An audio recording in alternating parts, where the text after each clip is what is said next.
तो फिल्म की शुरुआत एक कपल से होती है जो दोनों हस्बैंड वाइफ थी। इनमें वाइफ का नाम माया था। ये दोनों एक दूसरे से बहुत प्यार करती है और हंसी खुशी अपनी जिंदगी गुजार रही थी। माया को पता चलता है कि वो माँ बनने वाली है और वो इस बात को अपने हस्बैंड को बताती है, जो सुनकर खुशी से वो कहता है कि चलो इतनी अच्छी खुशी के मौके पर पार्टी करती है। वो शराब लेने के लिए चला जाता है पर स्टोर की बाहर कुछ बदतमीज लड़की उसे रोकने की कोशिश करती है, पर वो इन्हें नजरअंदाज करके अंदर चला जाता है और शराब की बोतल लेकर वापस अपने घर आ चुका था। पर ये सारे लोग भी उसका पीछे करते करते घर आ गए थे और उसे पेट नहीं लगती है। इस वक्त उसकी वाइफ माया बाथरूम में थी, पर ये लोग बाथरूम भी तोड़कर अंदर आ जाते हैं। जबरदस्ती उसे भी वहाँ से निकाल कर मारने लगती है, जो देखकर उसका हस्बैंड बेचारा बार बार एक ही बात कहता है कि प्लीज उसे मत मारो, वो माँ बनने वाली है, उसके साथ तो ऐसा मत करो, उसके हाल पर तो रहम कर लो। पर वो लड़की अभी भी नहीं रुकती। कुछ देर और मारपीट करने के बाद वो यहाँ से चली जाती है। दूसरी तरफ हमें घर में एक औरत को देखती है जो बेचारी अचानक ही मर जाती है। ये दरअसल माया की आंटी होती है, तो इसलिए दोनों उनके घर पर रहने के लिए आ जाते हैं, क्योंकि उनके मरने के बाद घर खाली था, वहाँ पर कोई भी रहने वाला नहीं था। तो अब ये लोग काफी लंबा सफर करने के बाद घने जंगलों में पहुँच जाते हैं, क्योंकि आंटी का घर इधर ही था। यहाँ पर इनकी मुलाकात एक औरत से होती है जो इस जगह की हेड थी। वो इन्हें बताती है कि तुम्हारी आंटी बहुत अच्छी औरत थी, उनकी आदत से मैं बहुत मुतासिर थी, मेरी खूब बनती थी उनके साथ। वो फिर उन्हें एक दरवाजे के पास लेकर जाती है और बताती है कि तुम्हारी आंटी हर रोज एक प्लेट में कुछ मांस के टुकड़े यहाँ पर रखती थी। जो सुनकर माया हैरत से पूछती है, अच्छा वो किसके लिए रखती थी? जिस पर वो जवाब देती है कि छोटे यानी बोने गरीब लोगों के लिए, जिनका एक अलग ही ग्रुप है। उन लोगों को रेड कैप्स के नाम से जाना जाता है। पहले तुम्हारी आंटी के हस्बैंड की मौत हो गई एक खतरनाक बीमारी की वजह से, जिसके बाद वो दुखी रहने लगी क्योंकि वो छोटे लोग रेड कैप्स उन्हें कसूरवार ठहरा रही थी। जिससे बाद में तुम्हारी आंटी को भी एहसास हुआ कि वो मुझे ऐसा इसलिए कह रही है क्योंकि मैंने कुछ दिन उन्हें खाना नहीं डाला। तो हो सकता है उनका दिल दुखा होगा और उन्होंने मुझे बदुआ दी होगी और मेरे साथ ऐसा हो गया। इन्हीं पहले मेरा हस्बैंड और फिर मेरा बच्चा भी मर गया। तो इसीलिए अब मैं चाहती हूँ कि इस ट्रेडिशन यानी रिवायत परंपरा को अब तुम आगे बढ़ाओ माया, क्योंकि तुम भी तो माँ बनने वाली हो ना। मैं नहीं चाहती कि तुम्हारे साथ भी कुछ ऐसा हो। जिस पर खुशी से माया कहती है कि हाँ क्यों नहीं, आओ फिक्र मत करिए, मैं आपसे वादा करती हूँ कि अब से इस ट्रेडिशन को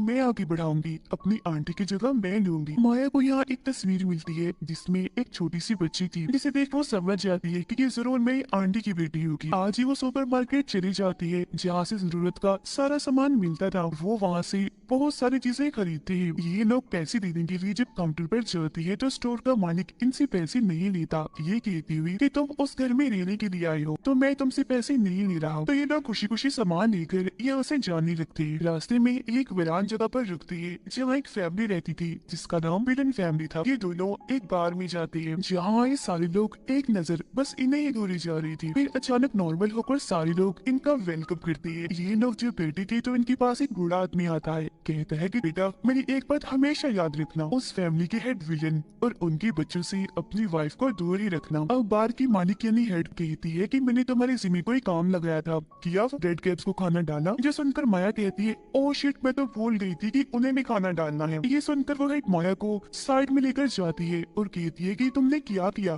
खाना नहीं डाला, वो भूखी होंगी, उन्हें खाना दो। अब हम उस बूढ़े आदमी को देखते हैं। वो जंगल के रास्ते से गुजर रहा था, उसके साथ उसका डॉग भी था जो अचानक खुद को छुड़ाकर वहाँ से भाग जाता है। तो बूढ़ा आदमी उसे ढूंढने के लिए जंगल में आ गया था, जहाँ तभी अचानक कोई अनजान चीज जो मॉन्स्टर लग रहा था उस पर हमला कर देता है और उसे जान से मार डालता है। फिर अगली सुबह जब माया और उसके हस्बैंड नींद से जागते हैं तो उन्हें एहसास होता है जैसे उनके घर में कोई घुस आया है। ये लोग जब चेक करते हैं तो वहाँ विलन फैमिली थी जो इनके घर का सामान सेट करने घर को बिल्कुल ठीक करके नया बनाने के लिए। माया को ये पूरी ही फैमिली खास तौर पर विलन काफी अजीब लगती है। फिर बाद में ये दोनों सामान खरीदने के लिए एक बार फिर स्टोर में जाती है। इस बार ये खाना भी लेती है और साथ में मांस के कुछ टुकड़े भी उन छोटे बोले लोगों के लिए रेड कैप्स के लिए।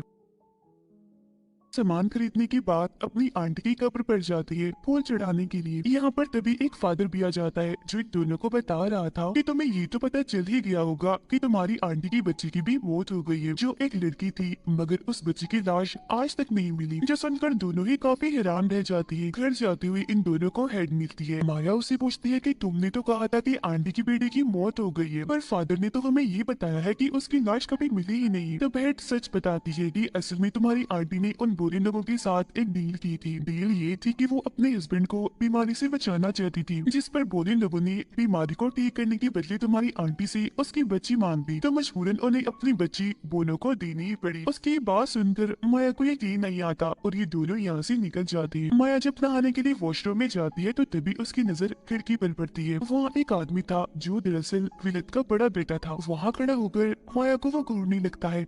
वो काफी डर जाती है और जोर से चीख मारते हुए बाहर आ जाती है। ये बात जब विलन को पता चलती है तो वो इन दोनों से कहता है कि मेरी बेटी की इस हरकत पर मैं अब दोनों से माफी मांगता हूँ, मुझे बहुत शर्मिंदगी हो रही है। ये कहने के बाद वो अपने बेटे को बहुत मारता है। अब माया भी रेड ग्रेप्स को खाना डालने के लिए उस दरवाजे के पास आ गई थी। वो मांस के टुकड़े प्लेट में डालकर वहाँ रख देती है, पर थोड़ी देर बाद ये देखकर काफी हैरान रह जाती है कि प्लेट एकदम खाली हो गई है। ये देखकर माया को यकीन हो गया था सच में यहाँ वो बोली लोग रेड ग्रेप्स रहते हैं। अगले दिन विलन फैमिली दोबारा से यहाँ आकर फिर से अपना काम शुरू करती है, लेकिन इस बीच गलती से विलन के बेटे से एक खिड़की टूट जाती है, जिस बात से माया के हस्बैंड को बहुत बुरा लगता है और इन लोगों की आपस में बहस हो जाती है। तब इधर विलन भी आ चुका था और जब वो देखता है कि मेरी बेटी की गलती है तो वो उसे काफी मारता है, लेकिन माया उसे रोक देती है कि बस कीजिए, मत मारे, इसे छोड़ दें। जो सुन वो उसे छोड़ देता है और इस तरह से विलन के बेटे की जान बच पाती है। फिर कुछ देर के बाद उसे कुत्ते के भौंकने की आवाज आती है। उसे लगता है कि ये कुत्ता जरूर उस बूढ़े आदमी का होगा जो जंगल में भाग गया था और अब शायद वो वापिस आ गया होगा। तब ये सोचकर वो जंगलों में चली जाती है। उसे वहाँ वो डॉग तो मिल जाता है, पर वो माया को एक झोपड़ी के पास ले आता है। वो जब उसके अंदर झांकती है तो वो जगह काफी नीची थी, जो दरअसल एक गुफा थी। ये देख वो सोच में पड़ जाती है कि बना जंगलों के बीचों बीच ये गुफा यहाँ किसने बनाई होगी, क्योंकि वहाँ को चिराग यानी दिए भी पड़ी हुई थी जो सबकी सब चिल रही थी। फिर इस चीज को जब नजरअंदाज करके वो वापस आ रही थी तो उसे मिलन का बेटा यहाँ दिखता है जो उदास होकर यहाँ आ गया था। वो उसके पास जाकर उसका मुंह ठीक करने की कोशिश करती है, कहती है कि दिल छोटा मत करो, तुम बहुत अच्छी हो और काफी अच्छा काम कर रही हो, मुझे तुम्हारा काम बहुत अच्छा लग रहा है। जो सुनकर वो भी माया का हाथ पकड़ लेता है, कहता है कि तुमने भी तो मेरी जान बचाई, इसके लिए मैं तुम्हारा शुक्रिया अदा करता हूँ और सच में तुम बहुत खूबसूरत हो, मैं तुम्हें बहुत पसंद करने लगा। ये कहकर वो उसके साथ बदतमीजी करना शुरू कर देता है, पर तभी माया ये देखकर काफी दंग रह जाती है कि कोई अनजान चीज जो एक तरह का मॉन्स्टर लग रहा था वो विलन की बेटी पर हमला कर देता है। उसे मारकर फिर खींचकर अपनी साथ ले जाता है। जल्दी से अपने घर आती है और सारी बात अपने हस्बैंड को बताती है। आगे वो ये भी कहती है कि चलो मेरे साथ, मैं तुम्हें कुछ दिखाना चाहती हूँ। उस रास्ते के पार ले जाती है जहाँ रेड ग्रेप्स रहती थी। यहाँ कोई अनजान चीज जो कोई मॉन्स्टर लग रहा था उसे खींचकर अपने साथ ले गया। एक तरह से उसने मेरी मदद की। ये सुनकर उसके हस्बैंड को माया की बातों पर यकीन नहीं आता। वो उल्टा उस पर गुस्सा करने लगता है कि शायद तुम्हारा दिमाग खराब रहने लगा है। अच्छा अब छोड़ो इन बातों को, जल्दी करो, घर जाओ, मैंने बाहर में जाना है। बाहर में जब वो आता है तो यहाँ विलन की दोनों बच्ची भी आई हुई थी। तो वो उसे सवाल करती है कि हमारा भाई मिल नहीं रहा, बताओ कहाँ है वो, शायद तुमने उसे देखा होगा। जिस पर माया का हस्बैंड कहता है कि मुझे नहीं पता, मैंने किसी को नहीं देखा। लेकिन ये लोग फिर भी उसके साथ बदतमीजी करने लगती है, जोर जोर से उस पर चिल्लाने लगती है, जिस पर से बार की मालिक और सेठ को काफी गुस्सा आ जाता है और वो इन दोनों को कहती है कि फौरन निकलो, चले जाओ मेरे बाहर से। उधर माया जब घर में अकेली थी तो उसे ऐसा महसूस होता है जैसे उसके अलावा घर में कोई और भी है। वो जब दरवाजे पर देखती है तो काफी हैरान रह जाती है, क्योंकि एक बहुत ही छोटा सा मॉन्स्टर जो बोना था घर के अंदर घुस आया था, जिसने अपने हाथ में प्लास्टिक का बैग भी पकड़ा हुआ था। माया उसे देखकर काफी डर जाती है, पीछे पीछे बैठने लगती है। जो माया के पास आता है वो उसी बैग पकड़ा कर उसे बगैर कुछ कहे ही यहाँ से चला जाता है, पर जाते जाते वो इस पूरे मॉन्स्टर रेड कैप की तस्वीर बना लेती है। वो अब जैसे इस बैग को चेक करती है तो अंदर देखकर उसकी हालत खराब हो जाती है, क्योंकि उसके अंदर विलन की उस बेटी का कटा हुआ सर था। फिर रात होते ही उसका हस्बैंड भी घर आ चुका था, जहाँ माया उसे सारी बात बता देती है कि आज मैंने उन छोटे लोगों यानी रेड कैप्स को पहली बार देखा, वो हमारे घर तक आ गए। अब उसका हस्बैंड जब उस बैग को चेक करता है तो वो भी काफी डर जाता है। माया उसे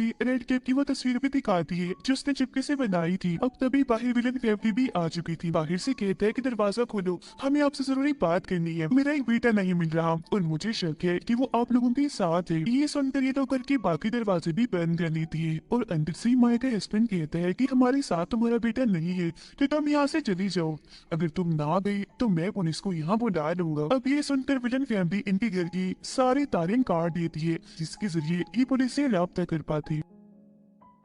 अब माया उस सरवरी बैग को फेंकने के लिए चोरी छुपे यहाँ से जाने लगती है, पर विलन की बेटी उसे देख चुकी थी और वो बैग में उसके हाथ लग गया था। बैग को चेक करने पर उसे पता चल जाता है कि हमारा भाई मारा गया है, पर इससे पहले वो माया को कुछ कहती वो यहाँ से भाग चुकी थी। उस दरवाजे से निकलकर वो रेड कैप्स के इलाके में पहुँच गई थी। विलन को भी अब तक पता चल चुका था कि उसकी बेटे को मारकर उसका सर काट दिया गया है। उसे इन दोनों पर शक होता है, इसीलिए अपने दोनों बच्चों को कहता है कि जल्दी से इस घर को आग लगा दो, जिसके बाद ही लोग उस पूरे ही घर में आग लगाना शुरू कर देती है। विलन का बेटा भी माया के हस्बैंड को पकड़कर उसे खूब मारने लगता है। उधर माया जंगलों में आ गई थी और यह अगर जोर जोर से कहने लगती है कि रेड कैप्स तुम लोग कहाँ पर हो, प्लीज जल्दी से बाहर आओ, मेरी मदद करो, कुछ लोग अभी मारना चाहती है। पर उसकी इस बात का आगे से कोई जवाब नहीं आता। पर घर में जब विलन की बेटी आग लगा रही थी तो ये देखकर काफी हैरान रह जाती है कि धीरे धीरे करके घर की सारी आग बुझ रही है और इसी के साथ घर के अंदर बहुत सारे रेड कैप्स आ जाती है जो विलन और उसकी बेटी पर हमला कर देती है, क्योंकि एक तरह से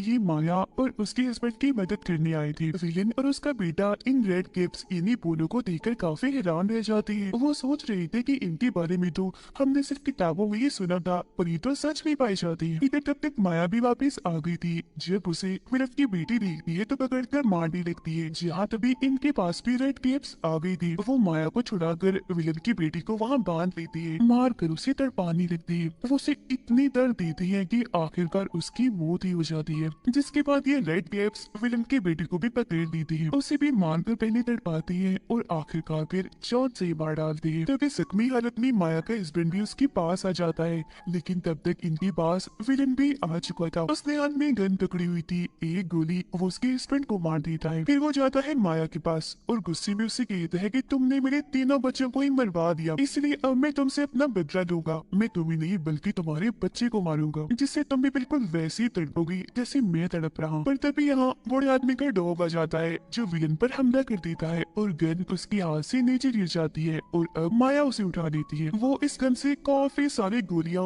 विलन पर चलाकर उसे भी मार डालती है, जिससे अब आखिरकार इन दोनों की जान बच पाती है। इसी रात माया का एक प्यारा सा बेटा पैदा होता है, जिससे ये दोनों बहुत खुश होते हैं। अब माया घर के अंदर काम कर रही थी तो रेड कैप्स यहाँ आती है और उनके बच्चे को उठाकर अपने साथ ले जाती है। माया उन्हें देख चुकी थी और अपने बच्चे को बचाने के लिए उनके पीछे पीछे जाने लगती है।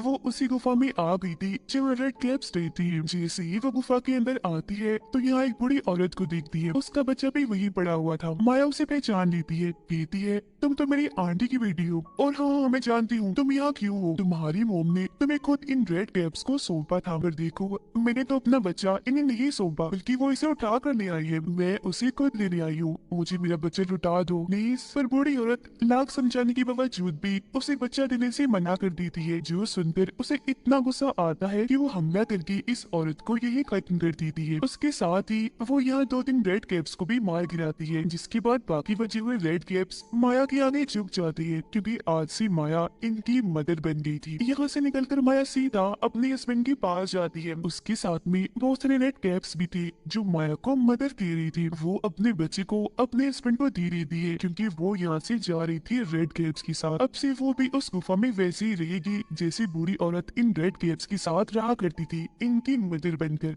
और बस इसी के साथ ये फिल्म इधर ही खत्म हो जाती है।